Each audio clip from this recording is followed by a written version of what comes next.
Where does the name for Cockermouth or Cockermouth come from? So today I'm in Cumberland in the north of England.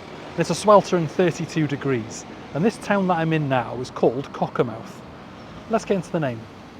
We can split the name Cockermouth into two parts. The second part, mouth, is fairly straightforward.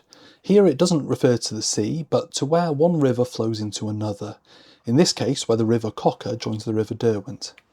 And the River Cocker is this river behind me, but where does the name for the River Cocker come from? Alan James suggests the name comes from the Cumbric language, a Celtic language closely related to Old Welsh. He reconstructs the form as cogger, meaning something bent, curved or twisting. The idea was also supported by Aelot Ecval in English river names.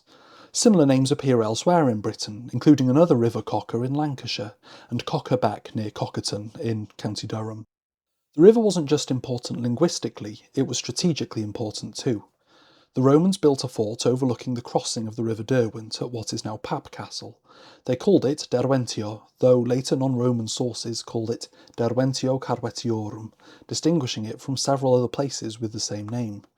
Carvetiorum simply means of the Carveti, the local tribe whose name is often connected with the same Brittonic root that gives us the modern Welsh word carw, meaning deer.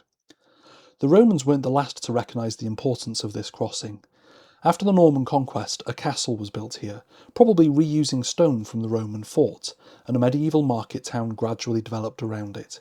During the Wars of Scottish Independence, the castle was captured and partially destroyed by Robert the Bruce, although much of it still survives today, and the town's street plan largely follows its medieval layout. Cockermouth also lays claim to being one of the first towns in Britain to have electric street lighting. Perhaps the town's most famous resident was the poet William Wordsworth, who was born here in Wordsworth House in 1770. Another famous visitor was Mary Queen of Scots, who passed through Cockermouth in 1568 after a defeat at the Battle of Langside on her way south into England. So the name literally means the mouth of the crooked river. Anyway, diolch, thank you. Give us a like, give us a share and give us a subscribe. And if you want to support me on my quest to explain every place name in Wales, and a couple outside of it as well sometimes, like today, you can on my Patreon. The link's in my bio. Diolch. Have a good one.